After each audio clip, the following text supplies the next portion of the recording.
usina de Belo Monte, que começou a ser construída em 2011, será a terceira maior do mundo em capacidade instalada de geração, com 11.233 megawatts, o suficiente para abastecer uma população de 18 milhões de pessoas. Belo Monte fica na Volta Grande do Xingu, região cortada pela Transamazônica que já se encontra em estado avançado de ocupação. O Folhacóptero fará um passeio para explicar essa obra. No início da volta, no sítio Pimental, a 40 quilômetros de Altamira, será construída uma barragem. Ela causará inundação permanente do leito do rio, que hoje só se alaga por inteiro nas cheias. Parte da água continuará a fluir pela Volta Grande, mas com vazão reduzida, como se o período de seca se tornasse definitivo. Esse é o grande temor dos índios xicrins, churunas e araras e dos ribeirinhos que habitam esse trecho e dependem do rio Xingu. Aqui em Pimental fica a casa de força auxiliar da usina. Suas turbinas são horizontais do tipo bulbo e não precisam de queda d'água para funcionar. Usam só o fluxo normal do rio.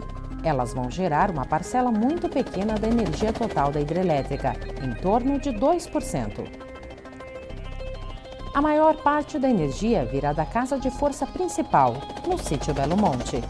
A água do Xingu será desviada para lá através de um canal que ainda está sendo construído. Ele vai ter 20 quilômetros de extensão, 200 metros de largura e uma profundidade de até 22 metros.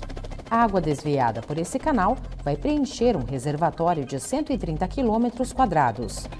É na outra ponta da Volta Grande que está em construção a casa de força principal, a obra mais complexa da usina. Um bloco de 850 metros de largura e mais de 100 metros de altura já foi escavado em rocha. Sobre ele está sendo construída a usina propriamente dita. Quando estiver pronta, a água vai descer através de dutos numa vazão de 775 metros cúbicos por segundo.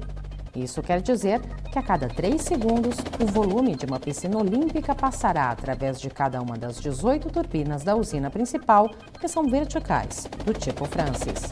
Depois de acionar as turbinas para gerar energia elétrica, a água passará por baixo de uma ponte sobre a Transamazônica e será devolvida ao curso natural do rio Xingu.